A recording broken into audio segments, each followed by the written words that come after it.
അനുരാഗപുഷ്പവസന്തം ഹൃദയങ്ങളിതളിത്തു മലച്ചൂടി നിൽക്കും മധുവിധുരാവിൽ. കുറേ നാളുകളായിട്ട് വിചാരിച്ചൊരു കാര്യമായിരുന്നു ഒരു റേഡിയോ വാങ്ങിക്കണം എന്നുള്ളത്. അങ്ങനെ റേഡിയോ വാങ്ങാനായിട്ട് ഷോപ്പിൽ പോയിട്ടോ. ഇതിൻ്റെ ചെറുതുണ്ടാവോ? ചെറിയ ടൈപ്പുകൾ അങ്ങനെ നമ്മളോട് പോയി റേഡിയോ ചോദിച്ചു. അപ്പോൾ ഇതാണ് അവർ കാണിച്ചിരുന്ന ഫസ്റ്റത്തെ റേഡിയോ. അധികം കളക്ഷനൊന്നും ഉണ്ടായിരുന്നില്ല കേട്ടോ. ഇതാണൊരു ശരിക്കുള്ള റേഡിയോ കാണിച്ചത്. പിന്നെ ശേഷം അവർ കാണിച്ചത് ഈ ഒരു ഇതായിരുന്നു. അതൊരു ബോക്സ് ടൈപ്പ്, എന്താ പറയുക, ആംപ്ലിഫയറിനൊക്കെ പോലത്തെ അതിൻ്റെ ഒരു ചെറിയൊരു വേർഷൻ പോലെ തോന്നി കണ്ടിട്ട്, ഇരുമ്പിൻ്റെ ബോക്സ്. അപ്പോൾ അത് നമുക്കത്ര ഇഷ്ടമായില്ല. അത് കാരണം അത് വേണ്ടെന്ന് വെച്ചു. ഈ രണ്ടെണ്ണം ഉള്ളൂ അല്ലേ? അതങ്ങനത്തെ പിന്നെ മൊബൈലിന് കണക്ട് ചെയ്യാൻ പറ്റുന്നത് ബ്ലൂടൂത്ത്, അതുപോലെ USB ഒക്കെ കൂടി പറ്റുന്ന ടൈപ്പാണ്. 680.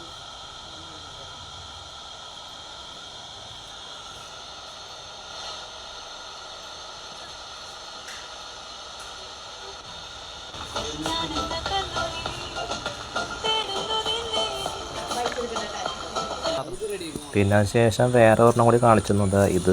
അതും നേരത്തെ പോലത്തെ ഒരു ടൈപ്പായിരുന്നു, ഒരു ബോക്സ്. എന്നിട്ട് അവസാനം ഞങ്ങൾ ഇത് തന്നെ അങ്ങോട്ട് വാങ്ങി. കാരണം ബാക്കിയുള്ള ആ 2 ടൈപ്പ് തന്നെ ഉണ്ടായിരുന്നുള്ളൂ. അങ്ങനത്തെ ഈ മൊബൈലിൽ നിന്ന് കണക്ട് ചെയ്തിട്ടൊക്കെ പാട്ട് കേൾക്കുന്ന അങ്ങനത്തെ ആ ഒരു ടൈപ്പ് റേഡിയോ ഒക്കെ ഉണ്ടായിരുന്നുള്ളൂ. പിന്നെ ഇത് തന്നെ ഞങ്ങൾ ലാസ്റ്റ് ഫിക്സ് ചെയ്തു. കാണാനും കുഴപ്പമില്ലല്ലോ. അപ്പോൾ ഇതിന് 1280 പറഞ്ഞു. അങ്ങനെ 1250 ലാസ്റ്റ് കിട്ടി. 30 കുറച്ചിട്ട് 1250. പിന്നെ ഐബെൽ എന്ന് പറയുന്ന ഒരു കമ്പനിയുടെ ഒരു റേഡിയോ ആണിത്.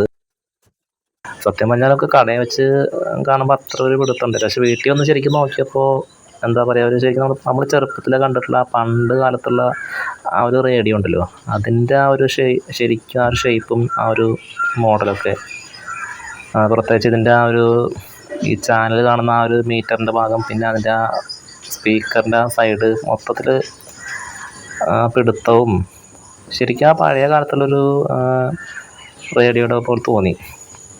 അപ്പോൾ ഇതാണ് എൻ്റെ ബാക്കിലത്തെ സ്വിച്ചും കാര്യങ്ങളൊക്കെ. FM ഇതൊക്കെ ചാർജ് ചെയ്യുന്ന പോയിൻ്റാണ് ആ മഞ്ഞ കളറിലുള്ളത്. അത് നമ്മുടെ മൊബൈൽ ചാർജർ ഉപയോഗിച്ചിട്ട് ചാർജ് ചെയ്യുന്ന ഒരു സെറ്റപ്പാണ്. C ടൈപ്പ് ചാർജർ വെച്ചിട്ട് ചാർജ് ചെയ്യുന്ന പറഞ്ഞത്.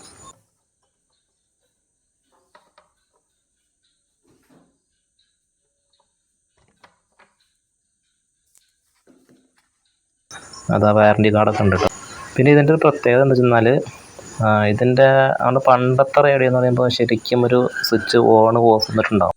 ഒരു സൈഡിലേക്ക് സ്വീപ്പ് ചെയ്യുമ്പോൾ ഓണ്, മറു സൈഡിലേക്ക് ഓഫ്, അങ്ങനെ ആണല്ലോ. പക്ഷേ ഇതിൽ അങ്ങനെയല്ല. ഇതിൽ ഈ താഴെ കാണുന്ന ഇതിൻ്റെ വോളിയം ബട്ടൺ ഉണ്ടല്ലോ, അതിൽ ലാസ്റ്റ് വോളിയത്തിൻ്റെ ഒന്നുകൂടി താഴേക്ക് ആക്കിയാൽ ഓഫ്.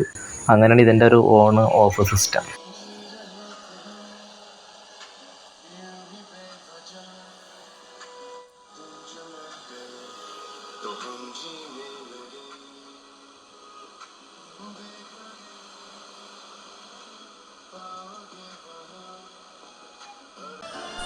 ഇനി പ്രാദേശിക വാർത്തകളും വയലും വീടുമൊക്കെയുള്ള ഗൃഹാതുരത്വത്തിൻ്റെ ആ നാളുകളിലേക്ക്.